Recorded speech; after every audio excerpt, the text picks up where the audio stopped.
Reka nkwifurize ibihe byiza wowe udukurikiye. Iyi ni Elisa Media, ngiye muri kumwe ni Elisa Tuyishimire. Ngiye kukubwira ibikubiye muri gahunda y'imyaka itanu y'urwego rw'ubuzima mu Rwanda. Minisitiri Dr. Nsanzimana Sabe yatangaje ko muri gahunda ya guverinoma y'u Rwanda y'imyaka itanu, Minisiteri y'Ubuzima ishyize imbere imigambi myinshi irimo kongera abakozi mu rwego rw'ubuzima no kugabanya impfu z'ababyeyi n'abana. Minisitiri Dr. Nsanzimana yavugiye ibi mu nteko inshinga amategeko umutwe w'abadepite ubwo yagaragazaga ibisobanuro ku ishyirwa mu bikorwa rya politiki y'ubuzima n'ibikorwa bigamije guteza imbere ubuvuzi bw'ibanze ku wa 16 Mutarama 2025. Minisitiri yavuze ko gahunda y'ibi bikorwa izatangizwa ku wa 1 Gashyantare 2025 ikaba ikurikira izindi zari zarabanje.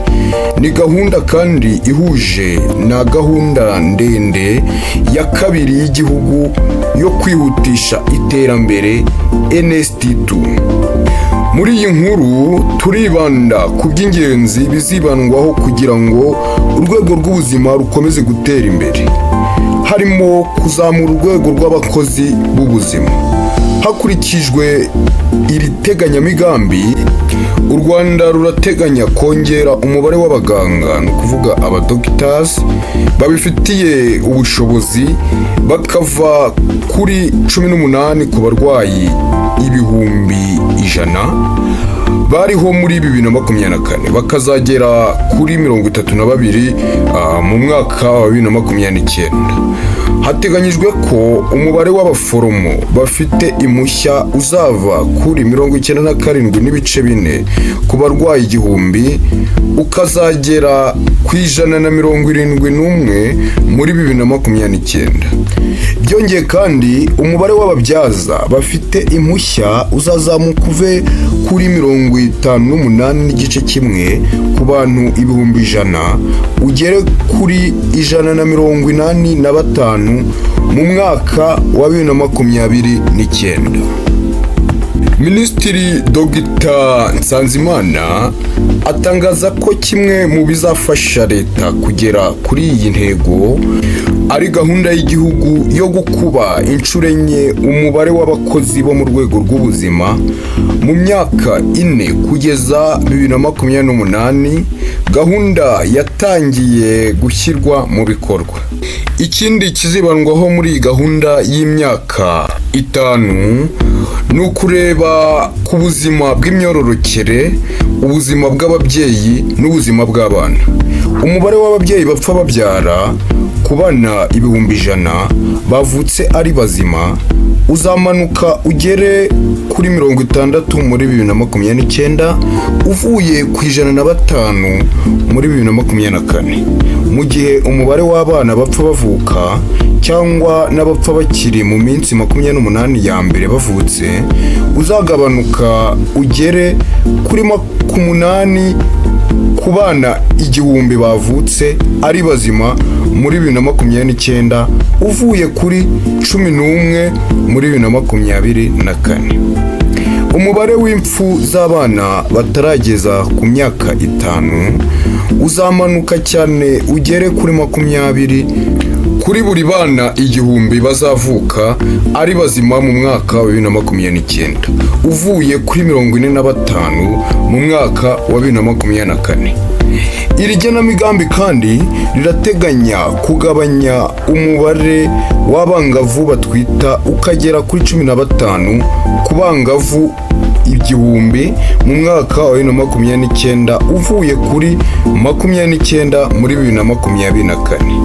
Igwingira ku bana batarageza imyaka 5 rizagabanuka rive kuri 33% rigere kuri 15% muri 2029. Ikindi kizibandwaho muri iyi gahunda y'imyaka 5 ni iterambere ry'ibikorwa remezo.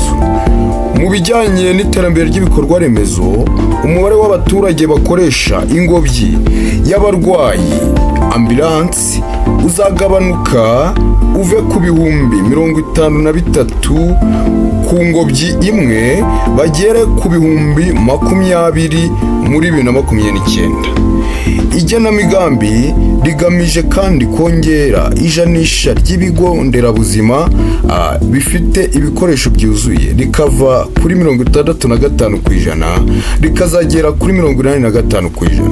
Byongeye biteganyijwe ko umubare w'ibigo nderabuzima byujuje ibisabwa n'amategeko mpuzamahanga, ni ukuvuga ibizwi mu rurimi rw'icyongereza nka international accreditation, uva kuri 2 ukagera kuri 5 hamwe n'izindi ntego nyinshi.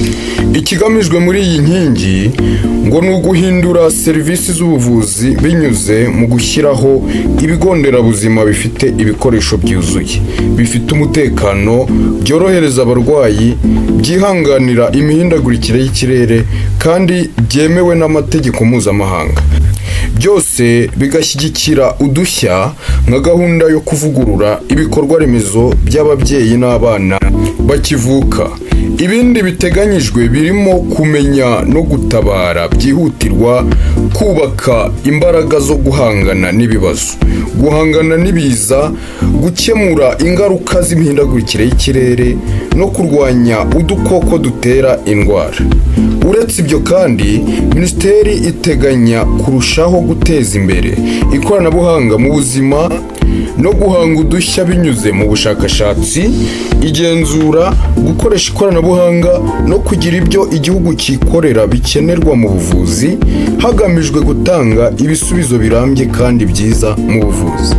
Dr. Sabe ati, urugero niba dufite abaradiyologists 15 mu Rwanda, ni ukuvuga abakora ubuvuzi bwo gusuzuma no gusesengura amashusho y'imbere mu mubiri bifashishije uburyo nk'ibizami bya X-ray, CT scan n'ibindi.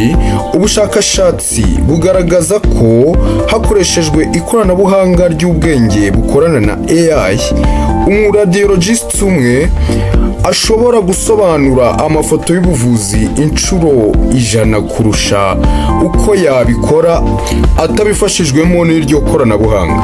Minisiteri y'Ubuzima iteganya ko urwego rw'ubuzima mu Rwanda ruzaba rwageze ku rwego rw'isi bitarenze umwaka wa 2030. Ngayo nguko rero ibiteganyijwe mu rwego rw'ubuvuzi muri iyi gahunda y'imyaka 5. Ni njyewe ni wowe biteganyirijwe nk'abanyarwanda, tuzabigeraho kandi dushyize hamwe.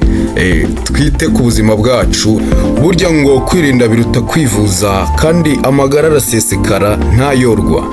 Iyi yari Elsa Media rero muri kumwe, dukomeze tujye tubana. Niba utarakora subscribe uyikore, ukore like, utere comment. Imana iguha umugisha cyane kandi ikurindira ubuzima, kandi nunarwara dore ko bijya bibaho kuko turi abantu dutuye mu isi, ujye ugana ibitaro byemewe na leta cyangwa se muganga wemewe na leta bagufashe kugira ngo ubuzima bwawe bwongere bugende neza. Imana rero igumye barinde, ndabakunda cyane. Amakuru yacu nakagaruka. Ciao.